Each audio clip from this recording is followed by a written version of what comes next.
Halo teman-teman budaya Nusantara, masih di awal bulan Suro ya, salah satu bulan yang memiliki nilai khusus bagi masyarakat Jawa, khususnya yang berhubungan dengan tradisi yang sudah berlangsung lama secara turun-temurun. Jadi dalam kalender pertanggalan Jawa ini selama bulan Suro, masyarakat Jawa umum, artinya bukan dalam tanda kutip itu darah biru atau keluarga keraton, itu dilarang melaksanakan hajat besar seperti pernikahan, sunatan, dan lain-lain. Jadi hanya keluarga istana yang diperbolehkan melaksanakan hajat besar tersebut selama bulan Suro ini. Oke, itu tadi sedikit intermezzo saja terkait bulan Suro ya teman-teman. Jadi kali ini kita akan mencermati peradaban kuno yang jauh sebelum tradisi suronan ini berlangsung. Jadi sebelum kita memasuki periode Suro, tanah Jawa khususnya di Jawa Tengah berkembang peradaban Hindu-Buddha atau periode klasik yang konon sekarang mau direvisi ulang menjadi periode India dalam buku penulisan ulang sejarah Indonesia. Jadi nanti dalam pelajaran sejarah itu tidak akan dijumpai istilah periode klasik, periode Islam, dan lain-lain yang konon akan berganti dengan istilah periode India, periode Tiongkok, Gujarat, VOC, dan seterusnya, dan seterusnya. Ya wis sak karepmu lah. Kalau saya pribadi lebih sreg menggunakan istilah periode klasik atau periode Hindu-Buddha saja. Jadi pada periode klasik ini pusat peradabannya diperkirakan berada di Poros Kedung Prambanan, di mana kita bisa saksikan peninggalan monumental berupa kompleks percandian yang luar biasa di kawasan tersebut.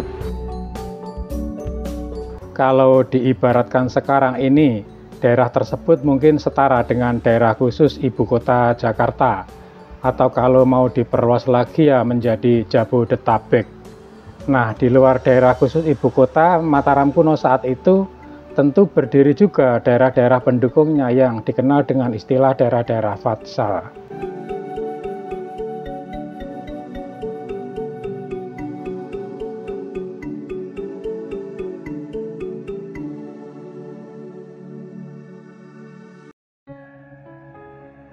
Daerah-daerah vassal itu untuk lebih sempilnya kita sebut dengan istilah raja kecil atau raja bawahan, banyak tersebar di wilayah Jawa Tengah hingga Jawa Timur.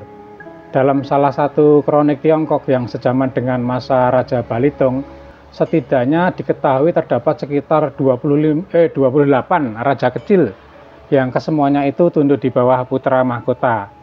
Dalam hal ini putra mahkota Mataram kuno saat itu dijabat oleh Budaksa atau Sri Daksotama Bahubajra Pratipaksaksaya.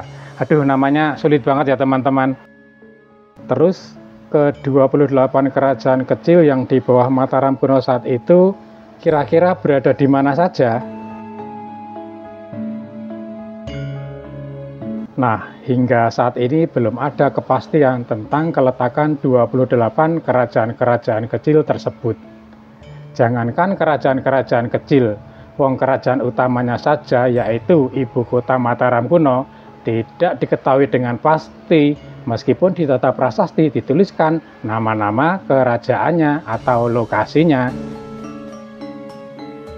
Sekarang kita ambil contoh kerajaan pertama dari Mataram kuno yang tercatat dalam beberapa prasasti, yaitu Kadatuan Medang Ri Bumi Mataram, yang secara gampang kita artikan kedaton atau keraton yang bernama Medang yang terletak di bumi Mataram. Jadi bumi Mataram zaman Hindu-Buddha tidak bisa disamakan dengan Mataram sekarang ya. Mataram sekarang hanya mengadopsi dari riwayat narasi yang banyak dibumbui dengan kisah tahayul.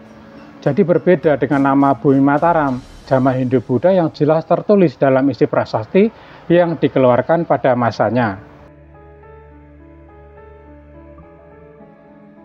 Itu baru kedaton pertama Mataram kuno saja, belum diketahui pasti letaknya.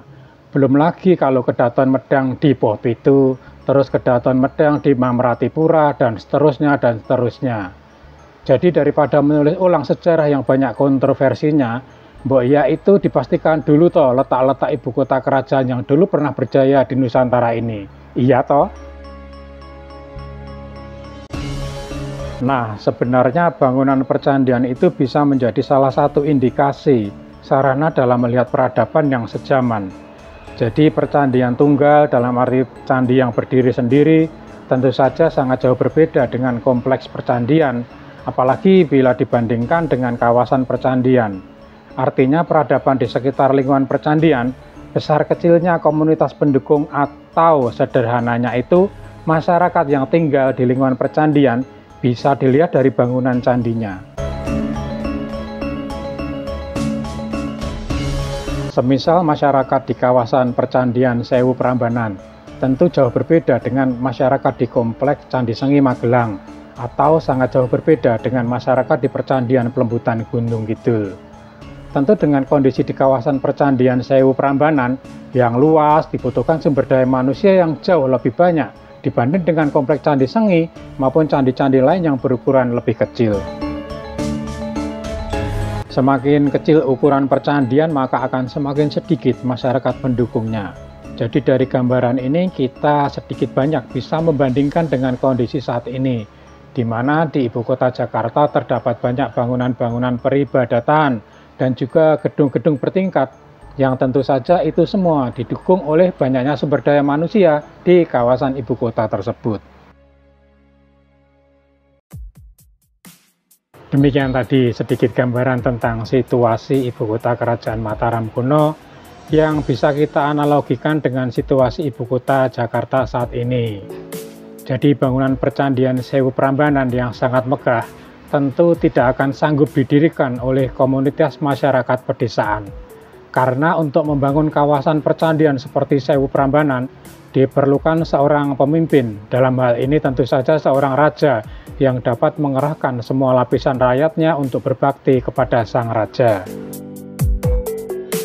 Bisa dibayangkan berapa ribu orang yang dikerahkan, berapa ton makanan yang disediakan untuk pekerjanya, dan mungkin juga berapa harta yang dipergunakan untuk membayar tenaga dan juga untuk merawat percandian tersebut.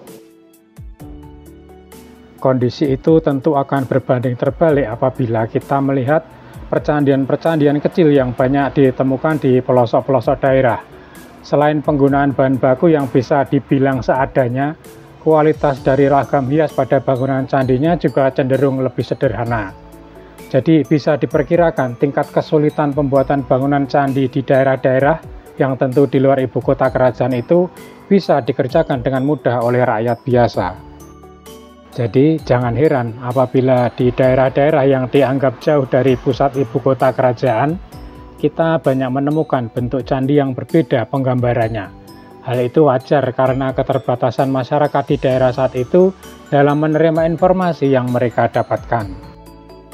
Semisal kita bisa ambil contoh percandian yang terdapat di pegunungan selatan Jawa, yang mayoritas itu berbahan batu tuf atau batu putih. Selain bentuk candinya sederhana, ragam hiasnya pun sangat minim, bahkan untuk simbol-simbol kedewataan seperti arca juga dibuatkan dalam bentuk yang lebih sederhana. Walaupun dari bahan batu putih lebih lunak saat dipahat, namun karena keterbatasan kualitas SDM di daerah, tetap saja hasilnya tidak sempurna.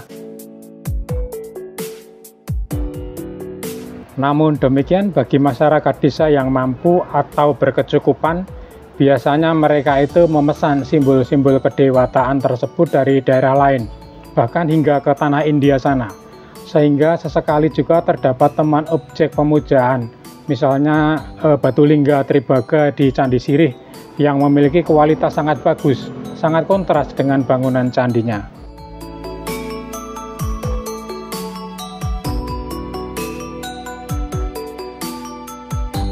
Nah, jadi seperti itu ya teman-teman, sedikit gambaran dari masa lalu yang bisa dijelaskan dengan pengetahuan saat ini. Masih sangat banyak narasi sejarah yang abu-abu, namun dijadikan sebagai sumber kebenaran sejarah.